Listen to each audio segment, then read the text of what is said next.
Hi, j'espère que vous allez bien. On se retrouve dans une nouvelle vidéo parce que j'avais envie de vous parler des sorties qu'il va y avoir au mois de novembre pour les animés. Si cette vidéo vous intéresse, je vous laisse avec la suite.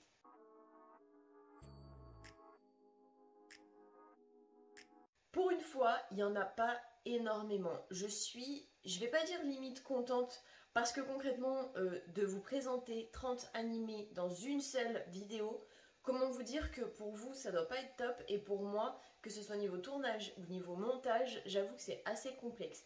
Donc là, il y en a que 6 pour le moment. S'il y a des nouveaux animés, des nouveaux films d'animation, des nouveaux ONA, des nouveaux animés spéciaux ou des choses comme ça, je retournerai la fin de la vidéo pour que ce soit bien à jour. Le premier animé qui doit sortir le 3 novembre, il s'agit de Kantai Collection Itsuka Ano Umide, qui est la deuxième saison de Kantai Collection Kan Call. Au niveau du synopsis de la première saison, ça raconte l'histoire de l'espèce humaine qui a perdu le contrôle sur les mers du monde entier face à une mystérieuse organisation nommée Deep Sea Fleet. Les seules à pouvoir contrer cette organisation sont des jeunes filles qui possèdent en elles des esprits des anciens navires de guerre, qu'on appelle Kan Musume.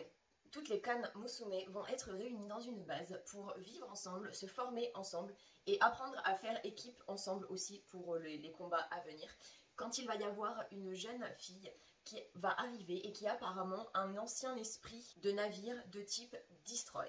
Je pense que ça va peut-être poser problème au niveau des autres. Après, je ne sais pas exactement quel type d'esprit de navire de guerre les autres ont, mais ça a l'air d'être quand même un type de navire assez problématique.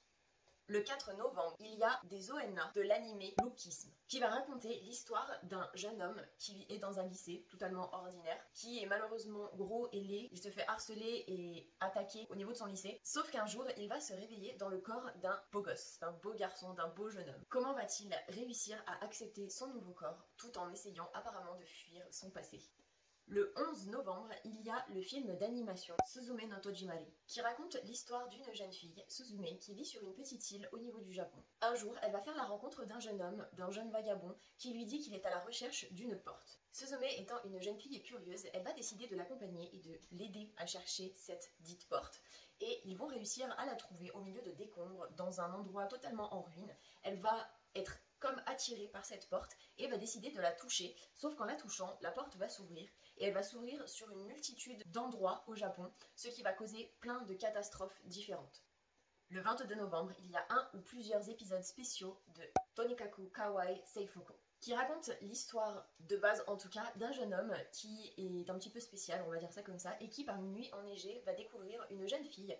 Il va tout de suite tomber amoureux d'elle, sauf que ce qu'il ne va pas faire attention, c'est qu'il est en plein milieu de la route et qu'il y a un camion qui arrive droit vers lui. Elle va voir qu'il va y avoir un accident, du coup la jeune fille qu'il était en train de regarder dont il est tombé amoureux, et elle va le sauver. Sauf qu'il va lui dire tout ce qu'il ressent pour elle, et elle va accepter, entre guillemets, de sortir avec lui uniquement s'il se marie. Ils vont être séparés pendant plusieurs années, et la jeune fille va sonner chez le jeune homme pour tenir sa promesse. Et ils vont décider donc de vivre ensemble et de se marier.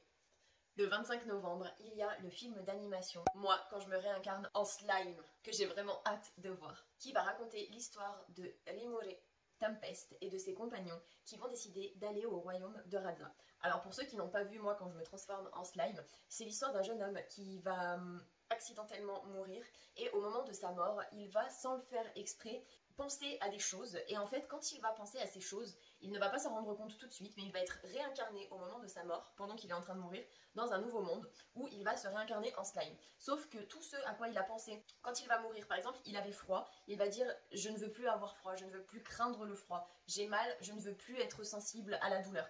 Et tout ce qu'il va penser, la, entre guillemets, déesse qui va le réincarner, va faire en sorte qu'il soit, je vais pas dire hyper fort, mais que tout ce qu'il a demandé soit exaucé, et que dans son nouveau corps, il n'ait plus tous les problèmes qu'il avait dans le corps d'avant. Du coup, il va être réincarné en slime. Le slime, pour info, c'est une espèce de petite boule toute ronde, toute mignonne, mais qu'il ne faut pas trop faire chier non plus. Il va faire la rencontre de plein de nouvelles créatures, il va, au fur et à mesure des épisodes, créer sa propre ville et devenir surpuissant.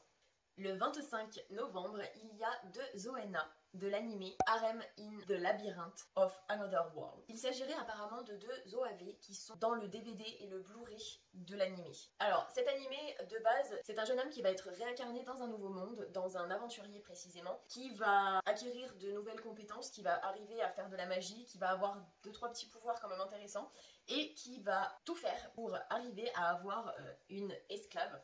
Il va gagner de l'argent, faire en sorte de pouvoir avoir la somme que le marchand d'esclaves demande. Il va réussir à se payer la première de ses esclaves. La race humaine dans cet animé est un petit peu spéciale dans le sens où ils sont jugés comme pervers, comme des profiteurs, enfin en gros comme des prédateurs un peu sexuels.